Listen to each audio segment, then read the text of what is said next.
March 24ஆம் தேதி மகா சஷ்டியை முருக பக்தர்கள் யாரும் தவறவிட்டு விடாதீர்கள். அன்று பங்குனி மாதத்தில் வரும் செவ்வாய்க்கிழமை அன்று இந்த சஷ்டி வருவதால் இது மிகப்பெரிய சக்தி வாய்ந்த நாளாகும். எக்காரணம் கொண்டும் முருக பக்தர்கள் இந்த காணொலியை முழுமையாக பார்க்க தவறாதீர்கள். அன்று முருகப்பெருமானை எப்படி முறையாக வழிபட வேண்டும் என்பதை பற்றி இந்த காணொலியில் தெளிவாக சொல்லியுள்ளோம். அதை முழுமையாக பார்த்து தெரிந்து கொள்வதற்கு முன் எப்பொழுதும் இது போன்ற ஆன்மீக தகவல்களை என் அருள் உனக்கு எப்பொழுதும் கிடைக்கட்டும். இந்த சேனலை சப்ஸ்கிரைப் செய்யுங்கள்.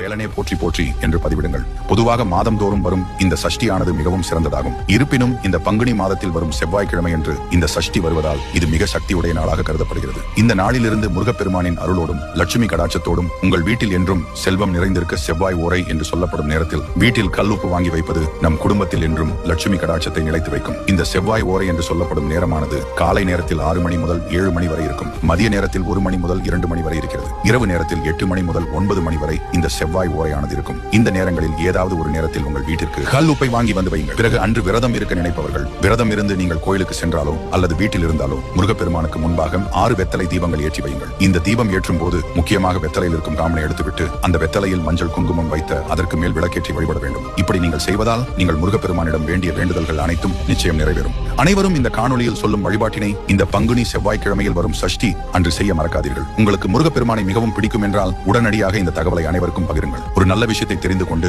அனைவரும் வாழ்க்கையில் முன்னேறட்டும். மறக்காமல் நமது சேனலை சப்ஸ்கிரைப் செய்து கொள்ளுங்கள்.